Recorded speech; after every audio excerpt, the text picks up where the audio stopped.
Film की शुरुआत में हमें दिखाया जाता है एक आदमी को जो एक सफेद खाली कमरे में होता है। कमरे में ना दरवाजा है और ना ही कोई खिड़की। जब वो एक दीवार के पास जाता है तो उसे एक अजीब सा बटन दिखाई देता है। थोड़ी देर बाद वो उसे छूता है और दबा देता है। अचानक से पूरे कमरे में नन्हे फरिश्ते बाहर निकल आते हैं। कुछ देर रहने के बाद फिर वो वापस अंदर चले जाते हैं। जाते जाते वो दीवार पर अजीब तरह के बटन छोड़ जाते हैं और फिर वो आदमी अपनी उंगली को सूंघने लग जाता है जिससे उसने वो बटन दबाया था। उंगली को सूंघने के बाद वो जोर जोर से चिल्लाने लगता है। वो मदद के लिए पुकारता है, कोई है, लेकिन उसके चिल्लाने से कोई भी मदद नहीं मिल रही थी। इसके बाद वो सभी बटन को एक एक करके दबाने का सोचता है, लेकिन हर बार बटन दबाने से एक नई चीज दीवार के अंदर से निकलती है। कहीं बड़ा सा फूलदान तो कहीं छोटा सा टूथब्रश। और अगर एक ही बटन को बार बार दबाए तो एक ही चीज बार बार बाहर निकलती है। बार बार दबाने से उसे बहुत सारे चॉपस्टिक्स मिलते हैं, लेकिन उसके बगल वाले बटन को दबाने से एक छोटी सी ट्रॉली उसके पैर में आकर लगती है। दर्द के मारे वो चीख उठता है।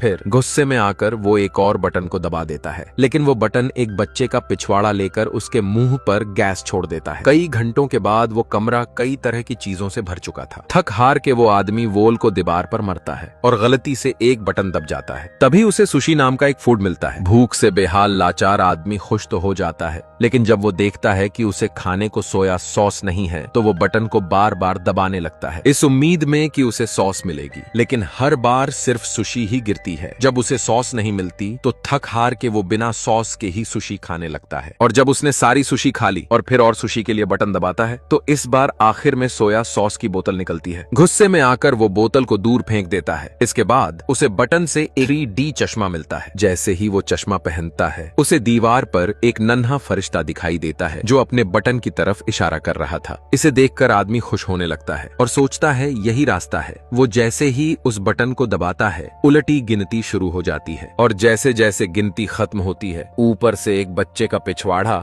उसके करीब आकर आदमी के मुंह पर गैस छोड़ देता है। कई घंटों के बाद वो किताब का 5वां पाठ पढ़ चुका था। अब उसे 6ठा पाठ पढ़ना है। इसके लिए वो एक और बटन दबाता है, लेकिन 6वां पाठ ना आकर 7वां पाठ आ जाता है। गुस्से में वो फिर बटन दबाता है जिससे उसे 8वां और 9वां पाठ मिल जाता है, लेकिन 6वां पाठ अभी तक नहीं मिला था। तभी अचानक जब वो एक और बटन दबाता है तो उसके पीछे से एक दरवाजा खुल जाता है। वो खुशी से चिल्लाने लगता है, बाहर निकलने का रास्ता। लेकिन वो इस खुशी में ये भूल जाता है कि वो दरवाजा खोलने वाला बटन कौन सा था। वो जब एक बटन को दबाता है तो अचानक से एक अफ्रीकन एक दीवार से निकलकर दूसरी दीवार में जाकर घुस जाता है। फिर जब उसने दूसरा बटन दबाया तो उसके सिर पर पानी गिरने लगता है। काफी देर बाद वो उस सही बटन को ढूंढ लेता है, लेकिन जैसे ही वो दरवाजे की तरफ बढ़ता है दरवाजा बंद हो जाता है। दूसरी बार भी वही हाल होता है। अब उसे एहसास होता है कि उस बटन को होल्ड करके ही दरवाजा खुला रह सकता है। अब वो कई अजीबोगरीब तरीके आजमाता है। कहीं वो पैर से दबाता है तो कहीं रस्सी से खींचता है, लेकिन उसके सारे तरीके फेल हो जाते हैं। आखिरकार वो एक फूलदान उठाकर बटन के ऊपर रख देता है, लेकिन फिर भी बटन ऊपर उठ जाता है। अब वो सोचता है शायद इस फूलदान के अंदर कुछ डालकर इसे भारी करना होगा। वो पहले उसमें पानी भरने की कोशिश करता है, लेकिन कोई फायदा नहीं, क्योंकि पानी सिर्फ उसके सिर पर ही गिर रहा था। अब वो उस फूलदान में बहुत सारी सुशी भरने लगता है, जिससे फूलदान इतना भारी हो जाता है कि वो उसे उठा ही नहीं पा रहा था। फूलदान का मुंह छोटा होने से वो सुशी को बाहर नहीं निकाल पा रहा था, इसलिए वो चॉपस्टिक्स की मदद से एक एक करके सुशी निकालने लगता है। जैसे जैसे फूलदान का वजन कम होता है वो उसे उठाकर बटन के पास ले जाता है, लेकिन वो फिर गलती से उस बटन को दबा देता है और दीवार से फिर वही आदिवासी निकल आता है। लेकिन इस बार आदिवासी फूलदान से टकरा जाता है, जिससे फूलदान 2 हिस्सों में बंट जाता है। आदमी ये देखकर पागलों जैसी हरकतें करने लगता है। कुछ देर बाद वो उस बटन को ढूंढ लेता है, लेकिन अब वो सुशी से उस बटन को दबाने की कोशिश करता है। फिर भी बटन ऊपर उठ जाता है। फिर वो टेप की मदद से उस बटन को दबाने लगता है, लेकिन उसकी ये तरकीब भी काम नहीं आती। अब वो कुछ टाइम के लिए सो जाता है और फिर उठता है। उठने के बाद उसे ब्रश करने की जरूरत महसूस होती है, इसलिए वो पानी गिराने के लिए एक बटन दबाता है। हालांकि वो गलत बटन था, लेकिन उसके गलत बटन दबाने से ऊपर से एक लंबी रस्सी लटकती हुई नीचे आती है। इससे आदमी बहुत खुश होता है, क्योंकि अब उसे दरवाजे तक पहुंचने का आइडिया आ चुका था। वो बटन दबाता है और रस्सी को पकड़कर दरवाजे तक पहुंच जाता है। टाइम रहते वो अंदर घुस जाता है, लेकिन अंदर जाते ही वहां एक और दरवाजा था। वो उसे खोलने की कोशिश करता है, लेकिन दरवाजा लॉक था। अब पहला वाला दरवाजा बंद होने से पहले वो कमरे में वापस आने की कोशिश करता है, लेकिन दरवाजा उसकी पीठ पर लग जाता है। गुस्से में आकर वो दीवार पर लात मारता है और तभी कमरे के बीचों बीच एक चाबी हवा में दिखाई देती है। आदमी समझ जाता है ये चाबी दूसरे दरवाजे की है, लेकिन पहले वाले दरवाजे की तरह ये चाबी भी गायब हो जाती है। अब आदमी को चाबी के साथ साथ दरवाजा खोलने की तरकीब ढूंढनी होगी, मगर सबसे पहले उसे वो बटन ढूंढना होगा जिससे चाबी बाहर आती है। लेकिन हमेशा की तरह वो इस बार भी उस बटन को भूल चुका था। जब वो दीवार पर लगे दूसरे बटन को दबाता है तो वहां से एक कुत्ता निकलकर उस आदमी पर भौंकने लगता है। फिर दूसरी बार भी वही होता है, लेकिन तीसरी बार आखिरकार उसे सही बटन मिल जाता है। इसके बाद वो बटन को ना भूल जाए इसलिए वो अपनी उंगली की सीध से पीछे की तरफ जाता है और फर्श पर रखी हुई सुसी को उठाकर फिर से उसी बटन के पास आता है और सुसी को बटन के ऊपर रख देता है। लेकिन जैसे ही दोबारा से बटन दबाता है तो वही कुत्ता बाहर आकर भौंकने लगता है और फिर बाद में वो सही बटन को ढूंढकर एक नया प्लान बनाता है। इस बार वो रस्सी की मदद लेकर झूलते हुए उन दोनों बटनों की तरफ पहुंचने की कोशिश करता है, लेकिन ये प्लान भी पूरी तरह से फेल हो जाता है। अब उसकी नजर एक नीचे पड़े प्लेंजर पर पड़ती है जो कि वो किसी पुराने बटन से निकाला था।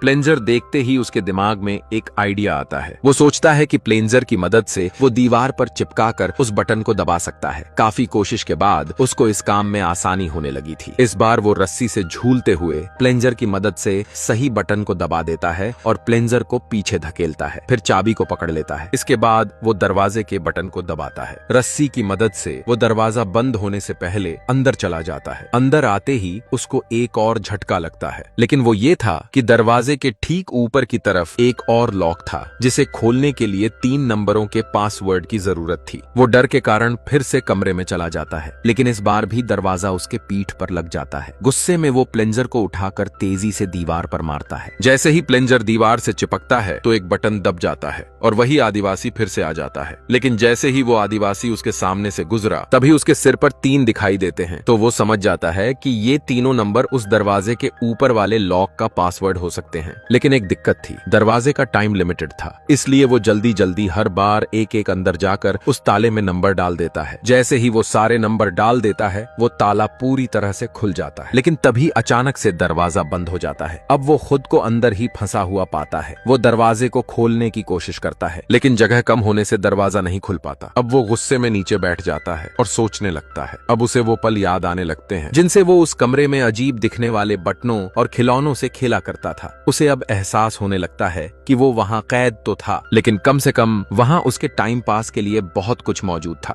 पेट भरने के खाने से लेकर और भी बहुत कुछ। अचानक से सामने वाली दीवार से हल्की हल्की हवा महसूस होने लग जाती है। फिर वो उस दीवार को छूकर देखता है कि उसमें तो एक दरार हो चुकी है। उसे तुरंत समझ आ जाता है कि ये दीवार नहीं बल्कि बाहर निकलने का एक छुपा दरवाजा होता है। वो उस दरवाजे को खोलकर अंदर चला जाता है। देखने में ये रास्ता हवा में लटका हुआ लगता है और ऐसा लग रहा था मानो उसे यहाँ से निकलने के लिए अनंत काल तक दौड़ते रहना होगा। वो बिना रुके दौड़ता रहता है और आखिर में जब वो दरवाजे को खोलता है तो वो खुद को एक अंधेरे कमरे में पाता है। और जब ये कमरे में आता है तो अचानक से उसके बाल बड़े हो जाते हैं और उसके कपड़ों का रंग हल्का फीका पड़ जाता है। इस बदलाव से वो चौंक ही रहा था कि तभी वो दरवाजा जहाँ से वो अंदर घुसा था बंद हो जाता है। कमरा देखकर उसे महसूस होता है कि ये कमरा भी पिछले कमरे जैसा ही खाली है, लेकिन इस कमरे में छोटे फरिश्तों की जगह बड़े फरिश्ते सैकड़ों में मौजूद थे। लेकिन यहाँ पर भी वो फरिश्ते थोड़ी ही देर के लिए कमरे में रहते हैं, फिर अचानक दीवारों में गायब हो जाते हैं। जाते जाते वो फरिश्ते पहले की तरह वही वाले बटन छोड़ जाते हैं। अब ये आदमी यहाँ आकर हार मानने वाला था, लेकिन तभी उसकी नजर अचानक से ऊपर से आती हुई अजीब सी रोशनी पर पड़ती है। उसने यहाँ पर देखा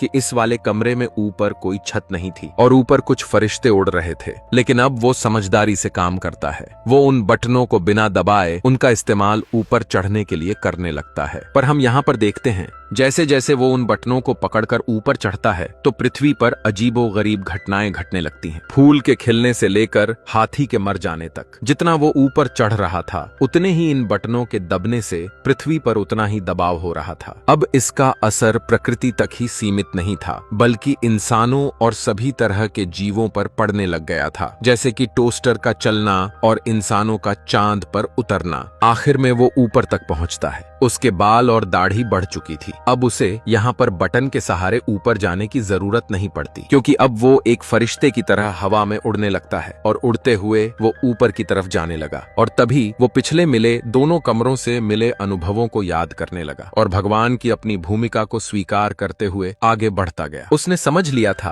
कि अब बटन दबाने का काम उसे नहीं करना है, बल्कि मानवता के लिए सबसे बड़ा निर्णय लेना है। और अब वो आखिरी कमरे में पहुंच जाता है। इसके पीछे दीवार पर सभी महाद्वीपों का नक्शा बना होता है। वहीं उसके सामने वाली दीवार पर एक बड़ा बटन था जिसे वो आदमी दबाने जा रहा था। और इसी रहस्य के साथ ये कहानी खत्म होती है। और ऐसे ही वीडियो देखने के लिए कमेंट में हाँ लिखना ना भूलें। मिलते हैं अगली वीडियो में, जब तक के लिए बाय।